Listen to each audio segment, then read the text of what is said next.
Welcome in. It's another edition of Walter Football here on the OddsShopper channel. That's Walt. I'm Eitan. We appreciate you rolling with us on this festive holiday edition. So to all of you out there, including you, Walt, happy holidays, Merry Christmas, any gift-giving holiday that you all celebrate out there.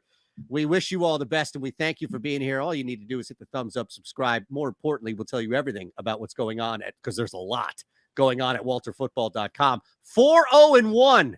Last week, my friend. So no L's. That's the big thing. 2 straight weeks now as we're counting here. Always a pleasure. We've got 5 more games to get to this week. Yeah, 9-0-1 in the past 2 weeks. Hopefully that 0 in that column continues this upcoming week. Just frustrated with that push because that hurt me in the mini contest and the super contest. And when Mike Vrabel didn't go for 2, I yelled out like, "What a wuss!" And my wife from downstairs, she's like, "Walt, are you okay? Like, what's going on?" I'm like, "No, just mad at a stupid coach." But yeah, I mean, they would have lost either way, but it would have been nice to get the cover there. So what's the over-under on yells that she hears in the basement each Sunday? 2.5, 3.5? What would you set that at? I think it's a lot higher than that. Yeah, if I just didn't like mute myself all the time, I'd be yelling constantly, and I think that my neighbors would maybe call the police and to see what's going on. But yeah, I try to be calm, but in certain situations like that, it can't help. Look at that. A man of the community for the benefit of your neighborhood, your marriage, everything. We love it. All right, let's jump into it, my friend. 5 games to get to. Let's start in Cleveland with your lean here. Yeah, I'm going with the Saints +3 here. The Browns injury report is kind of insane. I was looking at it. So Nick Chubb has a foot injury. He might miss this game. Myles Garrett has an illness. Amari Cooper has a hip injury. Jadeveon Clowney, it might be out with a concussion. John Johnson, their top safety, he was downgraded with a thigh injury. They're already missing their 3 top linebackers. So this Browns team could be missing more than half its starters in this game. So I like the Saints from that perspective, and like they're calling for heavy wins in this game, so you think that it might benefit the Browns, but Chubb might be out, and then I look at it. I think it benefits the Saints because Alvin Kamara might have a good game. Cleveland's run defense is worse than New Orleans' run defense, and I have to credit my podcast co-host Jacob Kamiker for pointing this out. Like Taysom Hill, this might be a real Taysom Hill game where he just goes nuts on the ground, kind of like he did in that Seattle game earlier in the season. And I think the Saints you can make a case that they're underrated right now. So they've been very unlucky in a lot of games. Like week 3 against Carolina, they outgained Carolina. They lost because of a blocked field goal return for a touchdown. In week 4, they almost beat the Vikings without Alvin Kamara. It came down to a last field goal. In week 6 against the Bengals, they were up the whole game until that Jamar Chase touchdown at the end. And then in week 13 against the Buccaneers, they're up 16-3. They just blew it at the end.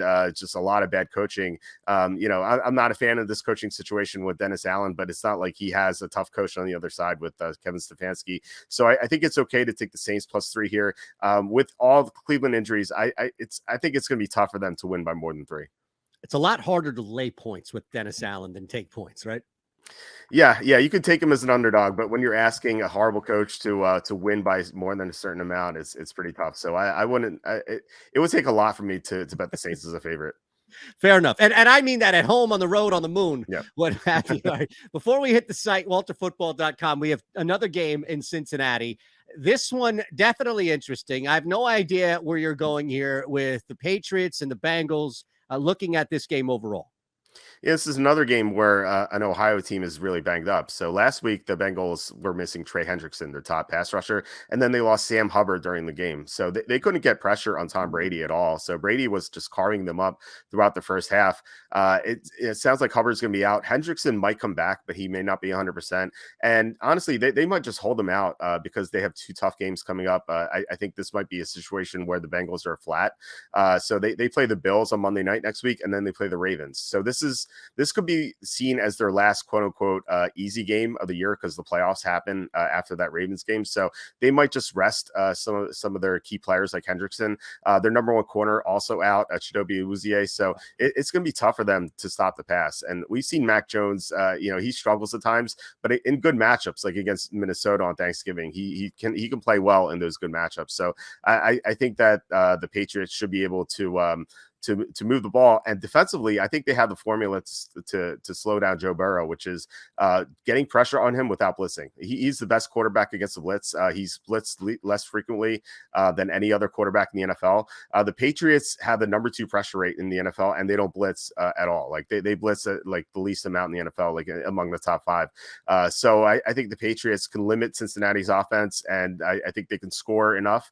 I think they could pull the upset if the Bengals are really looking ahead to that Bills game. Yeah, look, and misspoke. I mean, this is in New England, so you have that defense at home. I love where you're going here. You're at that key number of 3. Makes a lot of sense, man. So everything there with Cincinnati coming into this game, but going up against the consistencies, at least, of New England, right? That's what jumped out as you laid that out. So readily tailing that one as well. New England at home +3. All right, let's take a break real quick because we have 3 other plays to get to. The cutting floor, always interested as far as what kind of made it, but doesn't quite have enough to hit the final 5. But WalterFootball.com is the site. And I'm already seeing some futures, Walt, on the NFL draft. And I was going to wait because I didn't even want to jump in anything yet because I'm going to wait until everything is official and you give me the green light on WalterFootball.com, because that's like one of 5 or 6 things you're doing across the board to help people make money in the futures betting DFS world around. Yeah, we hit every single draft prop we had last year, except for the extreme long shots, which was awesome because Charlie Campbell, our senior NFL draft analyst, he gets I don't know how he does it. He talks to everyone in the NFL. Like I'll get emails from GMs that he talks to, and I'll get texts saying Team X is going to take player Y. So we kind of like know this stuff. I felt like Martha Stewart, like kind of knowing the NFL draft, like how is it going to go? And he nailed the top 10 picks of the draft. It was pretty insane. But right now, I mean, it's tough to bet right now because teams obviously don't know what they're going to do yet. As an example, right before the combine, the Lions had the number 2 pick. If the draft happened right in that area, they would have drafted Drake London number 2 overall right before the combine. And things changed during the combine because Trayvon Walker went nuts, and that means he went number 1, and so they got Aiden Hutchinson. They didn't think they were going to get Hutchinson. So it just goes to show that a lot can change. But like the week of the draft, we're going to have our draft props, and I suspect we're going to do well with them again. Yeah, I can't wait, man. Can't wait. Especially that feeling of being, and I'm going to tell everybody too, as we tell everybody about WalterFootball.com, but to be able to be like, hey, check this slip out here. I just nailed 6. And oh, everything. Well, yeah, we'll go over the site. Then you could be the hero at the party too. So awesome. And that's just one of a couple of things we'll remind the world as well before we get out of here at WalterFootball.com. Definitely head on over there. You can even open up another window right now as you're watching this show and do side by side and check out what's happening there. Game number 3. All right, let's hit it as we go from New England now, take on this Seahawks and Chiefs game. Yeah, I hate Seattle. Well, not the city, the team. Well, I've never been there. The weather, maybe. Yeah. I'm not a fan of the rain. Although I hear it's not as bad as they portrayed in the media or in TV. But I really hate the Seahawks team. If you look at the metrics and also their schedule, so like take on the metrics first, in net adjusted EPA, which I love looking at, the Rams and Cardinals are the 2 worst teams in the NFL. As you might suspect, Texans have played better recently. Seattle is 30th, and it's kind of like, it's like how can this be possible? They're 7-7. Why are they the 3rd worst team in the NFL according to the metrics? So look at the recent results. Like they're blown out by the 49ers. They almost lost to the Rams. They lost at home to the Raiders, and they were blown out by the Buccaneers in London. This team hasn't played well in a while. Their defense is atrocious. They can't stop the run at all. They can't get to the quarterback, and Brock Purdy looked like Joe Montana throwing against them on that Thursday night game. Seattle is just they're built on this easy schedule. They played only 3 teams that currently have winning records right now. The 49ers, who demolished them twice. They played the Giants, who I think you would agree they're not as good as the record says they are. Nope. And the last team they played with the current winning records, the Chargers. And in that game, the Chargers were coming off a Monday night game where they almost lost to Denver. They were missing about half the roster. Like that was the game that Keenan Allen tried to come back, and then he got injured. Mike Williams was out. They just had there's a slew of injuries the Chargers had. Like I don't even think the Chargers are that good to begin with, but they were missing like half their team. So Seattle won that game, and so like those are the only teams they beaten that currently have a winning record. So like I think the 7-7 record they have is a farce. And now it's only going to get worse because the only thing they could really hang their hat on was the passing game with Metcalf and Lockett. Now Lockett's out. So that's a 24% target share that's going to go somewhere. You'd suspect it would go to Metcalf, but now teams can double team Metcalf. So they're going to have to throw to like Marquise Goodwin and Derek Young and all these guys, these no-name guys. Kenneth Walker's not practicing. So I think the Chiefs just demolished the Seahawks, and people kind of realize how bad they are. So you lay the 10 with Kansas City. We'll Yep. move to a big one here. And we know as we're doing this, it's official. There is no Jalen Hurts. So we'll see how that impacts, if at all. Dare I even say if at all for you, Walter. But let's hit this Eagles-Cowboys game.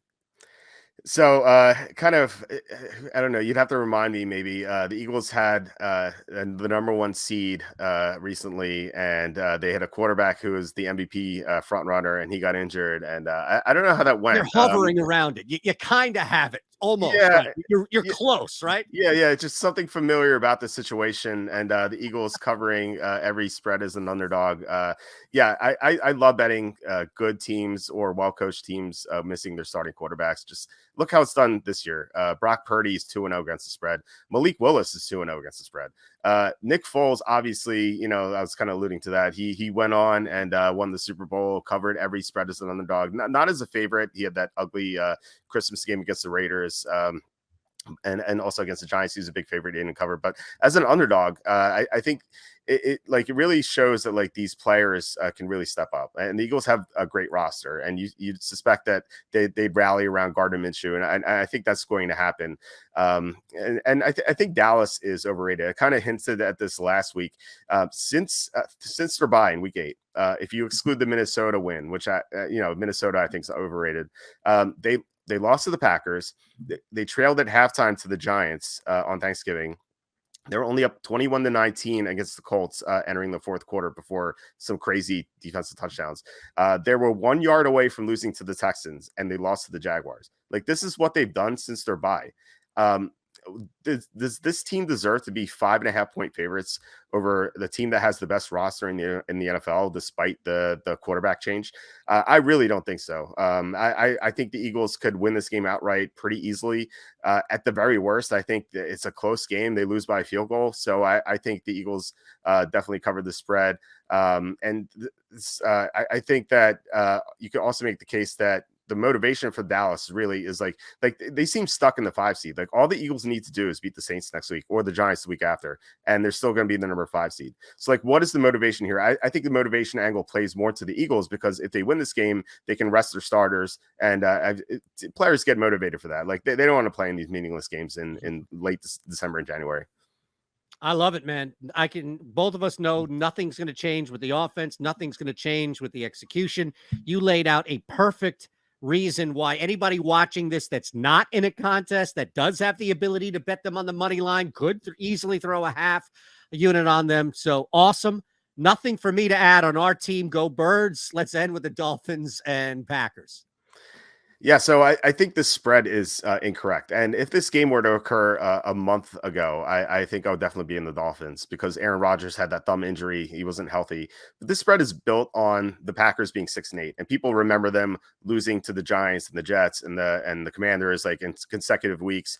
But Aaron Rodgers is healthy now. So I think that the 6-8 record just needs to be thrown out. And you kind of have to ask yourself, what would the Packers record be right now if Rodgers didn't have the broken thumb? I think he beats the Commanders. I think he beats the Giants. You can make the case that he beats another team, and suddenly the Packers are 8-6 and not 6-8. And if they were 8-6, there's no way the spread would be -4. Given how bad Miami's defense is. And I can't remember the last time we got 3.5 or more points with Aaron Rodgers against a bad defense when he's been healthy. I went back in the game logs. I kind of I searched for Packers underdog 3.5 or more. Okay.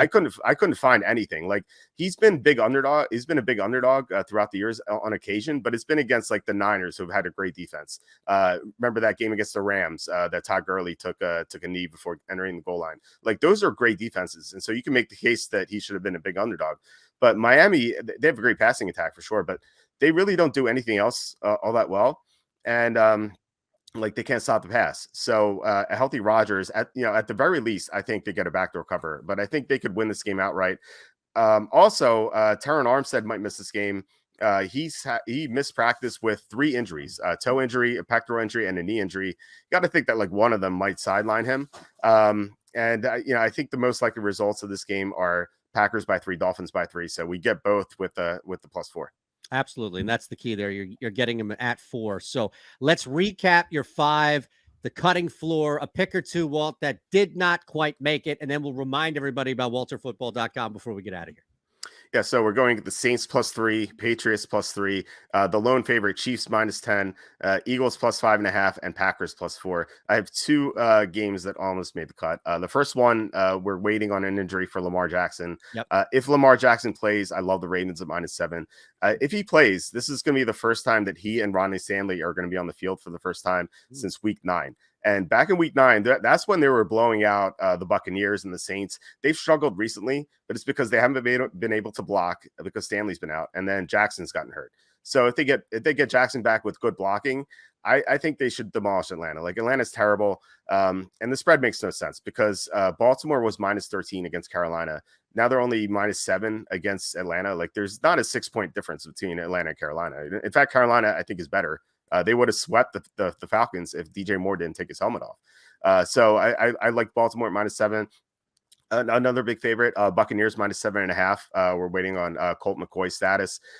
If he's out, I would consider Tampa even at this high line, just because I don't think Arizona has a functional team right now. Defensively, they're missing like all their cornerbacks, and offensively, Trace McSorley. I'm a Penn State alumnus, but I'm going to say like Trace McSorley has no business being in the NFL. I just don't see. I just don't see him competing against Tampa Bay. I know laying this many points with such a mediocre at best team is pretty dubious, but I think Arizona with McSorley at quarterback is the worst team in the NFL. So I would gladly fade them at -7.5. Love that. And I don't think anybody can argue with that. I love how you have to qualify that as well. And in case any other one, Penn State, hey, come on, Walt, that's our place there too. Love that. All right, brother, brag one more time and remind, because we're about to hit the playoffs. We're about to hit the big one. And then the draft is right away. So people want to get in on anything early or just start looking at stuff early. It's going to be on WalterFootball.com. That's not all you guys do, but that's one of the big things you do. Yeah, our 2023 NFL mock drafts are updated every week. I just added a 3rd round to it. So I'm going to keep adding rounds. Eventually, there will be 7 rounds to it. So you can check that out. It's updated all the time. And we have NFL picks against the spread, fantasy rankings, and so on. We have college bowl picks as well. Our college bowl picks are 5-0 so far. So I just posted 5 more. So hopefully that's another 0 in the lost column too. Look at that, man. I got to get away. It's heat. This room is so hot right now. All right. Enjoy your weekend, my friend. Merry Christmas. Happy holidays. And we'll catch you next week, right? Sounds good. Happy holidays, everyone.